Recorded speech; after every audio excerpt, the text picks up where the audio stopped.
আজকে তোমাদের সাথে লাঞ্চ থালিটা শেয়ার করলাম না, করছি ডিনার থালি। এখানে দুপুরবেলা যে প্লেন যে সাদা ভাত বেঁচে গেছিলো সেটা দিয়েই আমি রাত্রের রান্নাটা করেছি। এখানে ঘিয়ের ওপর রান্নাটা হয়েছে। এখানে আমি কাজু ব্যবহার করিনি, ব্যবহার করেছি প্লেন যে চীনাবাদাম, সেই চীনাবাদাম আর কিশমিশ ব্যবহার করেছি। তার সাথে রয়েছে গাজর কুচি, ক্যাপসিকাম কুচি, বিনস, আলু সবই দিয়েছি।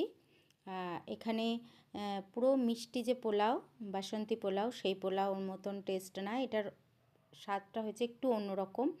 খেতে তো খুবই সুন্দর হয়েছে। আর ঝাল ঝাল করে কষা কষা আমি আলুর দম করে নিয়েছিলাম। আর এই গরম গরম এই যে পোলাওয়ের সাথে গরম গরম যে আলুর দম, রাতের ডিনারটা একদম জমে গেছে, ভরপুর জমে গেছে। মানে এটার কোনো তুলনা হবে না। তোমরা তো সবাই খাও বাসন্তী পোলাও, এটা একবার করে দেখো, টেস্ট অসাধারণ লাগবে।